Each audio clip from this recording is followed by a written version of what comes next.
오늘 하나님의 말씀을 가지고 우리의 신념이라는 제목으로 하나님의 말씀을 받도록 하겠습니다.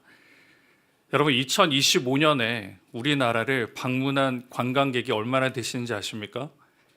약 1,800만 명이 된다고 합니다. 굉장히 많은 숫자죠. 이들이 관광을 와서 특히 겨울에 와서요, 굉장히 놀라운 장면이 하나 있다라고 합니다. 무엇을 보고 놀랐을까요? 네, 한번 보여주세요. 네, 우리 교회 청년인데요. 그래서 이제 얼굴을 블럭 처리를 했습니다. 추운 겨울에 눈발이 날림에도 불구하고 아이스 아메리카노를 마시는 걸 보면 그렇게 외국인들 놀랜다고 합니다. 이 추운 날에 왜 저렇게 마실까? 여러분, 왜 저럴까요? 성도님 중에도 그런 분들 계시나요? 아무리 추워도 난 무조건 아다. 얼죽하죠. 나는 무조건 아만 마시겠다라고 이야기합니다. 여러분, 이걸 보면 어떤 신념과도 같습니다. 나는 추워도 아이스 아메리카노를 마실 거야. 그런데 이 신념이요, 이 커피에만 있는 게 아니라 각자가 가지고 있는 신념들이 있습니다. 난 이걸 꼭 지킬 거야. 나는 아니면 이걸 절대로 하지 않을 거야. 이런 신념들을 가지고 살아갑니다. 물론 각자가 가지고 있는 신념도 굉장히 중요합니다. 그런데 여러분이 정하고 있는 그 신념은요, 우리의 생사를 결정지을 만큼 중대 사안은 아닙니다. 아이스 아메리카가 아니더라도 뜨아를 마시면 됩니다. 살아가는데 전혀 문제가 있지 않습니다. 그런데 정말 생사를 결정짓는 신념이 오늘 말씀을 통해 우리에게 안내하고 있습니다. 오늘 본문은요, 여호수아서입니다. 이 여호수아서를 크게 세 가지로 나눌 수가 있는데요. 첫째는 여호수아를 중심으로 약속의 땅을 정복하는 내용입니다. 그게 1장부터 12장까지 기록되어 있습니다. 또한 13장부터 21장까지는요, 정복한 땅을 지파별로 분배하는 것이 기록되어 있습니다.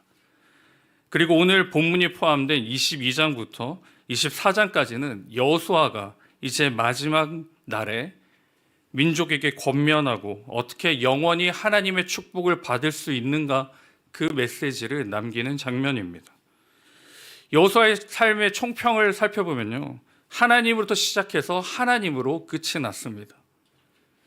본문은 삶의 끝자락에서 함께했던 그가 사랑하는 민족, 그리고 이끌었던 그 백성들에게 신념을 가지고 그 신념을 지키며 살라라고 권면하고 있습니다.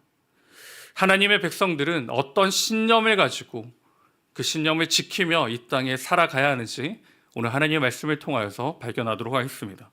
첫째, 우리는 어떤 신념을 가지고 살아야 하는가? 첫째는요, 거짓 두려움을 버려야 합니다. 거짓 두려움을 버려야 합니다. 여기 본문에 보시면 경외라는 말이 기록되어 있습니다. 참 많이 들어보셨죠? 그분의 거룩함과 영광스러움 앞에 두려워하는 것입니다.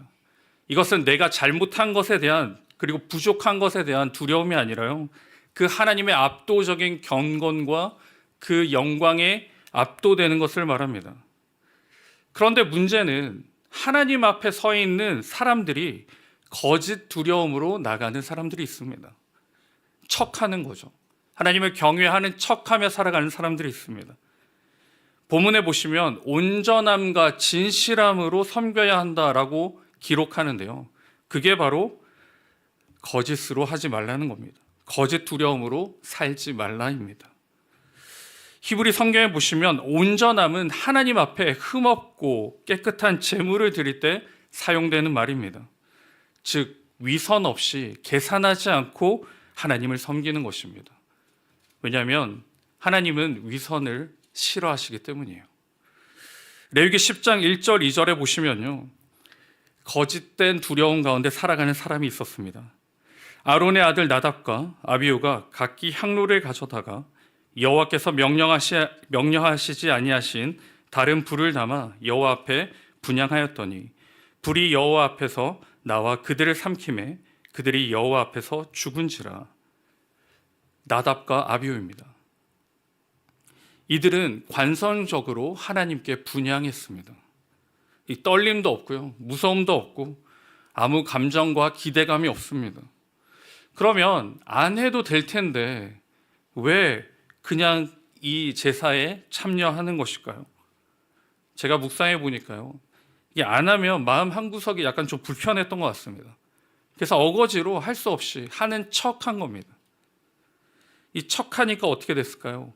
진노를 경험하게 됩니다. 제가 청소년 때 교회 예배가 오전에도 있었고 오후에도 있었습니다. 오전에는 열심히 참석을 했고요. 오후 예배는 거의 끌려다가다시피 했습니다. 그래서 학생회가 있었는데 그때 임원이어가지고 모범을 보여야 했는데 친구들하고 뭐 농구하고 축구하고 막 한 3시간씩 이렇게 하다 보니까 예배를 뛰어넘기도 하고요. 또 지체들이 잡으러 오기도 하고 잡혀서 예배에 앉아 있으면 어떻게 했을까요? 반쯤 졸다 가고 이런 시간들을 보냈습니다. 제가 그걸 보면서 왜 이렇게 나는 자고 있는데 이 예배를 드릴까? 예배를 안 드리면 큰 문제가 일어날 것 같기 때문이었어요. 예배를 안 드리면 하나님이 진노하셔가지고 내가 내일도 죽을 수 있을 것 같은데, 그래서 예배를 겨우겨우 참석하는 거였습니다. 근데 지나고 보니까요, 아무 일이 일어나지 않아요. 그래서 예배를 참석하지 않기 시작합니다. 그래서 거짓 두려움으로 나가기 시작하는 거죠. 그래서 어떻게 회개했느냐? 이게 하나님이 원하시는 삶이 아니고 하나님의 사랑이 아니구나를 깨닫고 다시 예배를 참석했는데요. 현재 교회와 현재 성도님들의 삶, 특별히 문제가 있는 것들을 봅니다. 교회가 지탄을 받고요, 성도들이 지탄을 받는 상황에 보입니다. 왜 교회가 세상에 영향력을 잃어버렸는가? 그 이유 중에 하나가 바로 거짓 두려움으로 살기 때문입니다. 진짜 죄를 지었는데 눈앞에 보이는 진노가 일어나지 않습니다. 내가 당장 해를 받지 않습니다. 거짓 두려움으로 가는 것이죠. 다시 본문으로 돌아와서요, 여호수아가 거짓 두려움을 버리라고 요청합니다. 14절 하반절에 보시면 너희의 조상들이 강 저쪽과 애굽에서 섬기던 신들을 치워버리고 여호와만 섬기라라고 이야기합니다. 이게 이스라엘 백성들의 상황이었습니다. 애굽 땅에서 보고 경험했던 신들, 그 신들을 가지고 길을 걸었습니다. 레위기 17장 7절에요, 이렇게 기록하는데요. 그들은 전에 음란하게 섬기던 순염소에게 다시 제사하지 말 것이니라. 이는 그들이 대대로 지킬 영원한 규례니라. 이런 사실을 봤을 때 여호수아의 시대에도요, 여러 우상들이, 여러 신들이 함께 했음을 보게 됩니다. 하나님만 섬기는 게 아니라 옆에 가나안 족속들이 섬기고 있는 우상들이 보이고요, 애굽 땅에서 경험했던 그 우상들을 기억하게 됩니다. 그러니 그들에게 이렇게 권면합니다. 15절에 오직 나와 내 집은 여호와를 섬기겠노라. 여호수아의 고백은요, 나는 하나님을 믿는 척을 하는 것이 아니라 두려워하는 척을 하지 않고 오직 여호와 하나님만을 섬기겠다라고 선포합니다. 그는 어떻게 하나님 앞에 거짓 두려움이 아니라 경외함으로 설 수 있었을까요? 그건 하나님은 역사하시는 분이심을 삶으로 경험했기 때문입니다.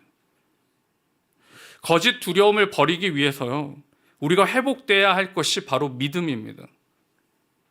하나님에 대한 믿음과 그분이 나를 사랑하신다는 사실이 회복될 때 우리는 두려운 척이 아니라 경외함으로 하나님 앞에 나아갑니다.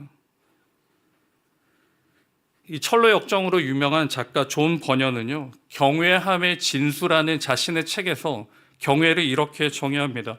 한번 들어보시기 바랍니다. 하나님을 경외하는 태도는 하나님의 말씀이 우리의 영혼에 역사한다는 것을 올바르게 깨달을 때 비로소 생기게 된다. 왜냐하면 하나님의 말씀에 영향을 받지 않는다면 하나님을 경외하는 태도도 있을 수 없기 때문이다. 많이 받아들이면 많이 경외할 것이고 조금 받아들이면 조금 경외할 것이며 전혀 받아들이지 않으면 하나님을 전혀 경외하지 않는 것이다. 경외하는 태도는요, 그 하나님 말씀을 내가 얼마만큼 믿느냐에 달려 있습니다. 내가 전심으로 믿고 내가 전부 믿는다면 우리의 경외함의 태도는 완전히 달라집니다. 그런데 그 말씀에 대한 믿음과 그 말씀에 대한 신뢰가 그렇지 않다면 우리는 온전히 경외할 수가 없는 것입니다. 사랑하는 여러분, 거짓 거기서 벗어나는 길은 그 하나님의 말씀을 믿는 믿음 안에서 시작됩니다. 여러분, 하나님의 말씀을 믿으시기를 주님으로 축복합니다. 그 말씀이 능력이고 그 말씀으로 말미암아 우리가 다시 살아나는 것임을 꼭 기억하심으로 그 믿음 가지고 하나님을 경외함으로 살아가시는 우리 모두가 되시기를 주님의 이름으로 축복합니다. 두 번째는요, 메멘토 데움입니다. 이 메멘토라는 말 아시죠? 라틴어로 기억하라는 뜻입니다. 이 데움은 하나님을 뜻합니다. 본문을 통해 결단해야 하는 것은 하나님을 기억하라입니다.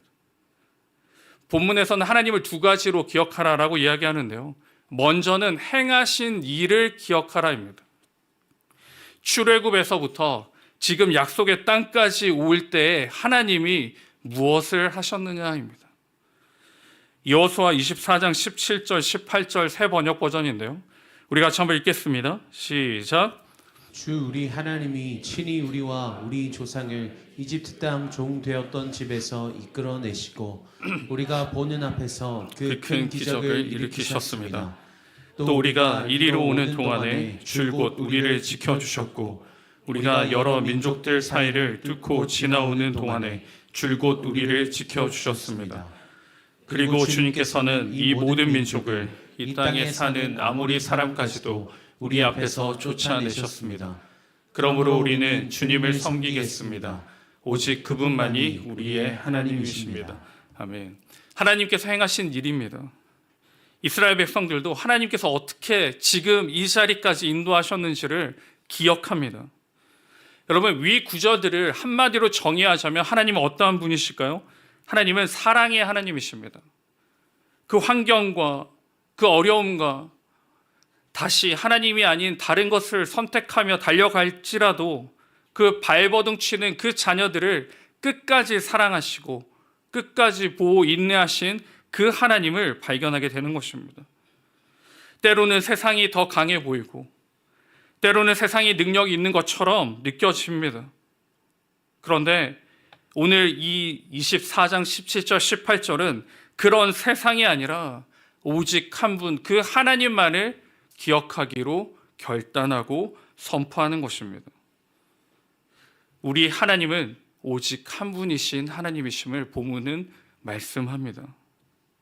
이것을 기억해야 합니다, 여러분. 여러분, 기억을 지속적으로 하기 위한 방법이 있다고 하는데요. 그것은 반복하고 반복하는 것입니다.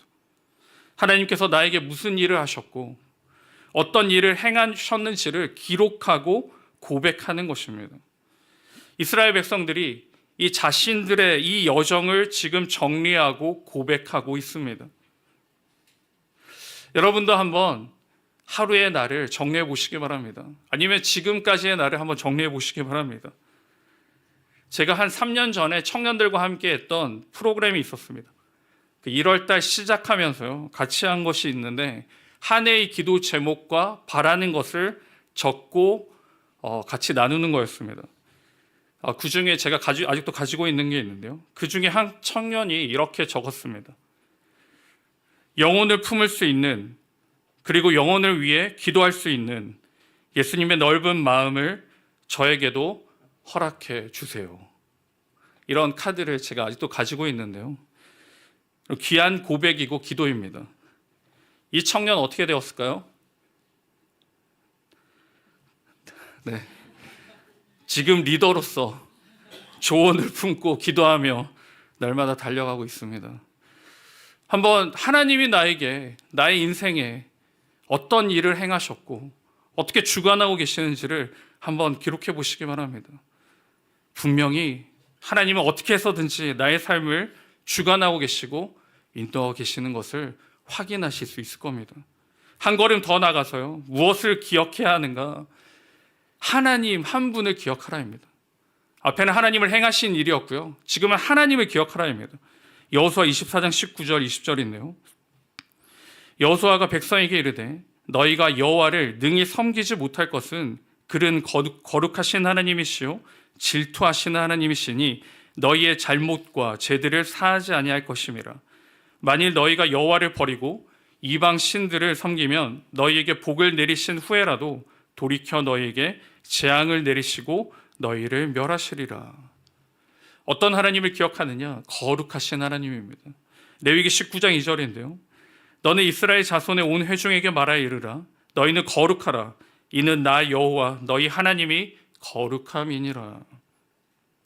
여기서 말하는 거룩은 윤리적인 거룩을 말하지 않습니다. 존재론적 거룩을 이야기합니다. 그 개념들을 보시면요, 세 가지로 볼 수 있는데요. 구별하다, 분리하다, 깨끗하다라는 뜻입니다. 하나님이 거룩하시니 너희도 거룩하라는 것은 구별되다, 구별되이 살아라, 그 말씀입니다. 어디에 있든지, 무엇을 하든지, 누구를 만나든지 오늘 하루가 구별돼야 됨을 말씀하고 있습니다. 여러분, 이걸 기억하셔야 됩니다. 우리의 하루는 그냥 사는 하루가 아니라 구별되이 사는 하루가 되어야 합니다. 다음은요, 질투의 하나님입니다. 질투의 하나님. 질투는 히브리어로 히나라는 단어를 사용하는데요. 이건 세 가지 뜻을 품고 있습니다. 열심, 시기, 질투입니다. 근데 이 단어들이 공통적으로 들어가 있는 것이 있는데요. 그것은 행동을 야기하는 열렬한 감정입니다. 그래서 질투의 하나님이시다라고 했을 때 여러분 오해하시면 안 됩니다. 하나님께서 다른 신들을 질투하신다, 이게 아닙니다. 다른 신들은 사람이 만든 겁니다. 비교가. 그리고 동선상에 둘 수가 없습니다. 그러면 질투라는 뜻이 무슨 뜻일까? 이것은요, 하나님은 이스라엘과 맺은 언약을 말합니다. 그 결혼 언약입니다. 그래서 하나님은 인간이 다른 신, 이 세상이 될 수도 있습니다. 이것들을 찾고 붙들고 그것을 의지하는 것을요, 내버려 두지 않으십니다. 왜냐하면 언약이 훼손되는 것이기 때문이죠. 그래서 질투하시고요, 그 언약을 회복시키시는 것입니다. 이 질투로 이해하셔야 됩니다. 출애굽기 20장 4절에 보시면 우리 같이 한번 읽겠습니다. 시작. 너희는 너희가 섬기려고 위로 하늘에 있는 것이나 아래로 땅에 있는 것이나 땅 아래 물속에 있는 어떤 것이든지 그 모양을 본떠서 우상을 만들지 못한다. 5절입니다. 너희는 그것들에게 절하거나 그것들을 섬기지 못한다. 나 주 너희의 하나님은 질투하는 하나님이다. 나를 미워하는 사람에게는 그 죄값으로 본인뿐만 아니라 3, 4대 자손에게까지 벌을 내린다. 우리가 믿는 하나님은 거룩하신 하나님이십니다. 그리고 질투하시는 하나님이십니다. 여러분, 이것을 기억하기가 쉽지 않습니다. 제가 청년들의 신방을 가보면요, 마음이 어렵고 또 분주하고 바빠서요, 성경 낭독도 힘들고 큐티도 제대로 하지 못합니다. 그래서 한 2주 전에 저희가 신앙의 온도 체크라는 캠페인을 한번 했습니다. 그게 뭐냐면 하루의 시작을 하나모니 큐티로 그리고 말씀으로 시작을 하고요, 잠들기 전에 내가 오늘 하루 나의 신앙의 온도는 몇 도였는지를 확인하는 겁니다. 그래서 내가 말씀으로 시작하였고 하루를 그 말씀을 기억하고 살았다면 나는 90도, 100도의 삶을 산 거고요, 시작도 말씀이 없었고 끝도 말씀이 없었다면 나의 신앙의 온도는 0에서 10도입니다. 저체온증이죠. 그래서 큰일 납니다. 그 프로그램을 한번 해봤는데요, 이 왜 이렇게 했을까요? 내가 정말 하루를 하나님을 기억하며 살고 있는지를 확인하기 위함이었습니다. 세상은 바삐 돌아가고 내가 해야 할 일은 너무 많고 내가 감당해야 할 상황도 아니고, 그러니 제일 미뤄지는 게요, 믿음과 신앙입니다. 그래서 이것을 하면서 그나마 나의 신앙을 점검하고 다시 결단하는 시간을 가졌습니다. 여러분도 신앙의 온도를 한번 체크해 보시기 바랍니다. 나의 오늘 하루의 신앙의 온도가 지금 몇 도인지, 50도는 넘어갔는지 아니면 10도에 머물고 있는지, 그 신앙의 온도가 문제가 있다면요, 다시 결단하시기 바랍니다. 우리의 하나님은 거룩하시고 우리의 하나님을 질투하시는 하나님이심을 기억하심으로요, 여러분의 신앙의 온도가 펄펄 끓기를 주님의 이름으로 축복합니다. 그리고 말씀 맺겠습니다. 우리가 온전히 하나님을 바라보고요, 결단하시기 바랍니다. 그분만을 전적으로 의지하고 선포하시기를 바랍니다. 그 결단이요, 나만 아니라 우리의 가정과 우리 자녀들의 결단이 되기를 축복합니다. 그러기 위해서 말씀으로 권면하시고 말씀으로 기도하시고요, 결코 흔들리지 않는 신앙과 믿음으로 이 신앙의 경주를 이 땅에서 살아가시는 저와 우리 모두가 되시기를 주님의 이름으로 축원드립니다. 아멘. 믿음의 한 줄 고백 같이 하겠습니다. 같이 읽겠습니다. 시작. 하나님만 섬기기로 결단합니다. 흔들리지 않는 굳센 믿음 주옵소서. 한 번 더 읽겠습니다. 하나님만 섬기기로 결단합니다. 흔들리지 않는 굳센 믿음 주옵소서.